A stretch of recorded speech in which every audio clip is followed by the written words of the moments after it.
look good? Does my hair look alright? I sound okay? We're a little bit higher up than we normally are. We're normally kind of hanging out a little bit lower down there, but now we're up a little bit higher. Anyway, wow. What an event the London Royal Ravens home series event was. Can we all agree? Can we all agree? If you agree, drop a like down below. Wow. The Florida Mutineers are vulnerable. They are beatable. Suffering not one, but two defeats this weekend. And man, this is the final home series event of the 2019 to 2020 CDL season. I mean 2020, because there wasn't any events in 2019, were there? No, there weren't. So it was all 2020. It was all 2020. So the entire 2020 CDL season for Modern Warfare. Thank God this game is almost over. We've got like less than 2 months. I'm excited. I'm stoked to never have to play the game again. Oh, it's gonna be good. It's gonna be a good time. Anyway, oh look, now my hair's messed up. Now it's all jacked up. Anyway, this is such an important event for not only the top four, but the bottom teams as well. So, now that we know our teams here, we've got the Chicago Huntsmen, Seattle Surge, Toronto Ultra, Los Angeles Optic Gaming, Atlanta FaZe, Minnesota Rocker, Florida Mutineers, and the reigning three-time champs, your boys' favorite. I counted them out last event. Probably shouldn't have done that. We're not going to do it again. You got the Dallas Empire. Wow. Are those boys on fire or what? Okay, I'm sorry. Like I said, I'm not going to try to be biased. I'm not going to try to be biased. But anyway, man, let's get into the picks, all right? Let's get it. All right, so this is going to be the first matchup, actually, that the Chicago Huntsmen and the Seattle Surge are going to have with one another. It's so unfortunate what happened to Seattle at the last event with Slack and his internet issue, and then them not allowing them to replay the map after they were winning against London. They said that they wanted to replay it. It was okay. They didn't think that was fair. And now, you know, there's a lot of controversy and everything surrounding that. Absolutely tragic. You know, Octane made a long video on his channel talking about all the things that had happened in them this season, his thoughts and feelings about it. He didn't care about getting fined anymore. So the fourth wall, they just shattered. Seattle has absolutely shattered that fourth wall, while Chicago over here is just kind of minding their own business and doing their own thing. So, being that it is the last event and anything can happen, I don't think anything is going to change besides a 3-0 for the Chicago Huntsmen and Seattle already dropping down to that knockout stage. Now, I believe I saw something about Seattle has to win out this entire event. So they got to win the entire event in order to, I believe, make it out of like that losers bracket. I think. I may be wrong about that. Don't quote me about it. I've slept since then. Now this one I'm really excited to see. The Toronto Ultra went up against Optic Gaming. Two really good powerhouse rosters now, I feel like. I feel like Toronto, and you could make a case now for Optic, but more so Toronto right now with how they've played at the last two events with their new roster since they put in CleanX. Excuse me. I feel like that they're definitely still a dark horse team. You know, I predicted it in the New York event that they would beat, I think it was the New York event, I could be wrong, that they would beat Atlanta FaZe. They come out, they beat Atlanta FaZe, and everybody was like, whoa, what? Like, like, what? Like, come on. Like, if you're not, like, watching the videos here, like, most of these predictions, for the most part, are right, except for the last event. The last event, I don't even know.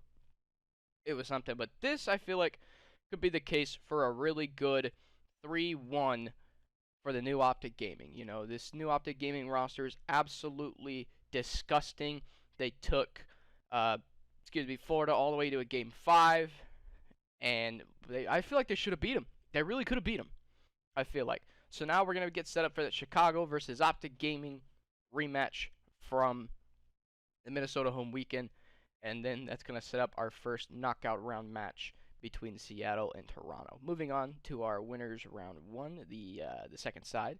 We've got Atlanta FaZe going up against Minnesota Rocker. Minnesota has, from what I've been seeing, not been playing with Alex. They've been scrimming with Exceed still, play with him. Unless something changes. Maybe we still, we see that original Minnesota roster that has been a sleeper all year really could have been contender on land. Same with Toronto. I feel like that new roster really could have been a contender on land. You can make that case for most of these rosters. I feel like it really could have been a good season had COVID-19 delayed everything that went on this year. So, Atlanta FaZe are continuing to have their struggles. They're not looking top tier. They got 3-0'd by Chicago at the New York event. It's not looking good if you're an Atlanta FaZe fan. If you're a Minnesota Rocker fan, you're kind of feeling good about it going into this. Maybe you got a chance, you can catch Atlanta off guard. But I don't think it will change much. I still think Atlanta is going to come out and show that they are the superior team. Their play style is just so much quicker and more fast-paced than the Minnesota Rocker, who tend to kind of switch up on a moment's notice, which is very good for them. So if you are a Minnesota fan, like I said, you are feeling good about that. But I don't think they're going to be able to just match the pace that Atlanta brings to the table. Then we got Florida against Dallas. We saw it at the last event that just happened. Dallas coming out and 3-0ing Florida, who had been on just a complete tear. What I think Miles mentioned them at the June Kings. I think Miles said it. I don't remember. Anyway, somebody called them the June Kings because they just dominated the June season of COD. And this new Dallas roster, I said it not in the last video, but I said it talking with other people about my predictions and everything. This new meta just benefits Dallas so much better. I think maybe Florida steals a map off of them. You know what? No, it's gonna just be a repeat. It's gonna be another repeat of what happened at the last season. It's gonna be a 3-0, and then we're gonna get that Atlanta and Dallas rematch again. And now we have our first 2 knockout matches, and then we have our 2 quarterfinal matches. Moving on to our knockout round number 1 matchup, we've got the Seattle Surge going up against Toronto Ultra. This is a rematch all the way back from 6 months ago, the launch weekend, which was the Toronto getting the better of Seattle. They came out 3-2 on the top of that. They took the game 5. I think it was that around 11? I think it was around 11. I could be wrong about that, but I'm pretty sure it's around 11. So, you've got, like I said, the Seattle continuing to have their struggles. They got to win out this event. I don't really think that that's going to be the case. They're showing too much potential right now. Toronto is on another level right now with this new roster, in Seattle continuing to have their struggles. And I feel like it's going to continue to show here. It's going to be a 3-1 in favor of Toronto Ultra, moving on to play the loser of Chicago versus Optic. And you got Minnesota Rocker going up against the Florida Mutineers. This is a rematch from the Florida home series grand final. Excuse me. Sorry, I don't know why that was so hard for me to think of. Which the Minnesota Rocker were actually my prediction to win that grand final, and they did not. Florida got 3, I think they 3-0'd Minnesota. I could be wrong about that as well. I don't remember, man. It's kind of tough. I'm pretty sure Florida it was 3-0 or 3-1. I don't think Minnesota is going to be able to match the power, but we'll give it a 3-1 in the benefit of Florida. So we're not going to see any game 5s for the moment until we get to our winners bracket. Excuse me. Until we get to our winners bracket matchups. The Chicago and this Optic match have a good, I say this, it could be a really good game. Chicago has been kind of slowing down a bit as far as scrims go. They haven't really, which scrims don't matter. Scrims don't really matter when it comes down to it. Whoever shows up on game day shows up on game day. The last time that they played, I believe, was at the launch weekend. No? I don't think that's right. Anyway, I don't think Los Angeles is matching the pace of this Optic. Holy jeez, man. I don't think they're going to be able to beat Chicago. We'll just come out and say that. All right? Chicago has got the star power on it. You've got the ARs behind RCDs and Formal, and then Pristini continuing to do what he's been doing since he's been brought onto this roster. They've won a home series with this brand new roster. Optic Gaming is going to drop down, but it's going to be close. I feel like all 4 maps that they're going to play are going to be nail-biter maps, and Chicago is just going to have that experience under their belt with their roster, and just individually with those players that they have. You know, they handle those high-pressure, tension situations a lot better than these new Optic players do. You know, you still got the young guns in Drazah and Hollow still, getting used to playing at this top level competition. You know, they took out Toronto in the first round according to our predictions, and then they come in here and they take a map off of Chicago Huntsmen, who looked really good at the New York event despite losing to New York 3-0. And really, that event was a fluke. I feel like most they just came out and they played better than Chicago did that day. You know, this last event that they had, they played poorly against other teams, but I digress. This Optic roster is going to take a lot of these teams, I feel like, the distance. They're going to be able to come out and they're going to match a lot of these teams' pace. Maybe not Dallas and Atlanta so much, but I feel like Chicago, they'll be able to take a map off and maybe they'll be able to just match their pace. I feel like that these teams kind of stack up a little bit better. You know, these Optic guys that are new to the roster and Drazah Hollow again. You know, they have a couple more days to get some more practice under the belt, scrimming again, and playing those Pro 10s at night that they do. But Chicago 3-1 taking this and moving on to another semifinal matchup again. And we've got a matchup we've seen quite a lot this season. We've seen Atlanta FaZe going up against Dallas Empire.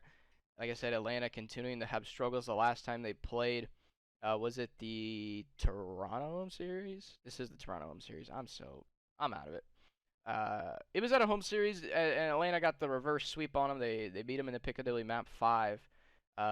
But this meta is just too much, I feel like, for Dallas. It is definitely something that has benefited them late into the game, and this is a scary sight to see now if you're not a Dallas Empire. If you're a Dallas hater, this is something you probably don't want to see.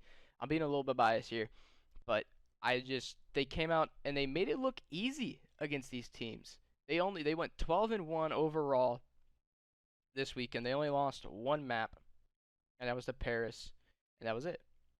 That was it. And other than that, you know, they 3-0'd the reigning champions in the Subliners. They 3-0'd the Florida Mutineers, who have been just absolutely scary. Dallas has had that break for a little bit. They've adapted to the meta. They've practiced more. Crim6 playing out of his mind, which is something you don't really get to see a lot now. He had a 1.5, I think, in the grand final, so he played really well, dropping numbers all across the board, and you know, matching the rest of his teammates who normally tend to pop off, and then it's Crim kind of lacking behind, you know, with a 0.6 or a 0.7, you know, and even at times we've seen a 0.5. So I feel like that this is a scary Dallas right now, and you're not slowing down the Dallas Empire. For our first knockout round number 2 match, we've got Optic and Toronto. We've seen this matchup before, not with these rosters though. So this is a rematch again from the first round, and I think that the outcome doesn't change. We get a 3-2 this time though. I think they go a little bit further. Toronto and Optic are going back to back. We get that game 5, which is going to be our first game 5 of the weekend. Actually, a little bit of a bold prediction there. We don't see any game 5s until the second to last matchup of the day, or last. I don't know. The schedule changes up a lot. So assuming that this is the second to last matchup, this is going to be the first game 5 that we see, and Optic Gaming is going to come out on top. And then we've got Atlanta and Florida. Again, another rematch that we've seen before. This was the Atlanta home series final. Atlanta coming out and 3-0ing that and defending their home series title, getting that win against Florida. This was when they had Pristini on that roster. When they had Pristini, still on that roster, as long with who else was still on that roster? Mox. Mox was on that roster. So this is, you know, since then they've gotten Pharaoh in, and they have Awakening now, and this is going to be a really good matchup. I think a 3-2. So another game 5 that we see here is going to be in order, and we're going to see Florida coming out on top and getting the matchup against Chicago, getting another rematch from before that we've seen. And then we have Dallas and Optic in our second semifinal matchup.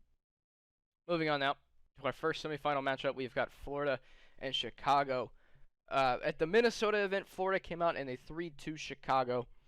So I feel like that, there's been a lot of different meta. The meta has changed. These teams have had a lot of practice since then. So this is going to be an interesting series for sure. I think another Game 5 is in order.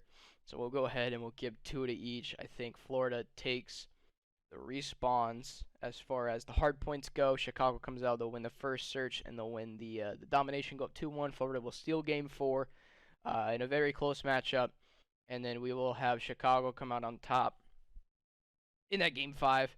And I saw a statistic a while ago that Chicago has only won both searches in now 2 series. It was when they played Paris, when they went Game 5, and Scump had that insane, I think it was a 1v3. When he had the insane 1v3 a couple home series events ago. And then just recently, I forget who they played, but they went Game 5 against another team. So now Chicago Huntsmen punched their ticket into the grand final. Where they will await. Wow, words are hard. Where they will await Dallas Empire or Optic Gaming. Last time we saw these guys play against one another was the Chicago home series, and Dallas came out and 3-1 Optic Gaming. That was during the time where everybody thought Optic Gaming needed a change, and they came out and they just beat the holy piss out of Dallas in the first hard point, and then Dallas just kind of like took over from there. So I don't think you're still beating the Empire. I think Dallas is going to come out and they're going to just dog walk Optic Gaming in the other semis. And then now the grand final. We've seen this plenty of times before. We get it now in the last home series event. Kind of coincidental, Think of it like this. This was the very first match of the season that we saw at the Minnesota home series event. We saw Chicago Huntsmen going up against Dallas Empire. Chicago winning maps 1, 3, and 4. Dallas winning that search and just looking absolutely flawless in that search. It looked really good. Everybody thought Dallas was really just going to be a search-only team this year. And then there was me who, knew that these guys were going to turn up, later on into the year as they continue to get the experience under the belt. Of course, I'm a Dallas fan, so everybody's going to say, it's being biased. And this prediction is going to be biased too. This is going to be a 3-1 going in favor of Dallas. They're going to get the back-to-back, and they're going to finish the season as the 4-time champions. They're going to be the only team to win 4 home series events, which Chicago also has that ability, or that chance, actually, not that ability, to be a 4-time series home champ, I believe. Not mistaken. I think they've won 3, have they not? Oh, well, regardless, 3-1 in favor of Dallas in the grand final. That is my prediction. What do you guys think? What do you guys have winning the event? Who do you guys have as your dark horse? Like I said, I really think Toronto is going to be a dark horse, at the champs event as well. Same with Paris, I feel like. Paris really came out and they played absolutely, phenomenal this weekend, and then they got absolutely just obliterated in the grand finals. But anyway, guys, that's going to do it today. Thank you guys so much for hanging out today and watching my predictions video. Why did I just get dark suddenly? I don't know why that was. I don't like that. Anyway, thank you guys so much for hanging out and watching my Toronto Ultra home series bracket predictions. We are going to be doing a champs one once that bracket is out and we are able to get our hands on that. Other than that, let me know what you guys think down in the comments below. Who do you guys think is going to be able to take the event? What do you guys have going into champs? Who's getting that first, 2-round buys? They get to sit in round 3. Who are the 2 teams that are going to get to do that? Who's going to start all the way down at the bottom? We've got a couple teams that are already going to be starting all the way at the bottom. But other than that, thank you guys so much for hanging out. And I'll see you guys in the champs prediction video. And as always, this is your boy Israel, signing out. Peace, guys.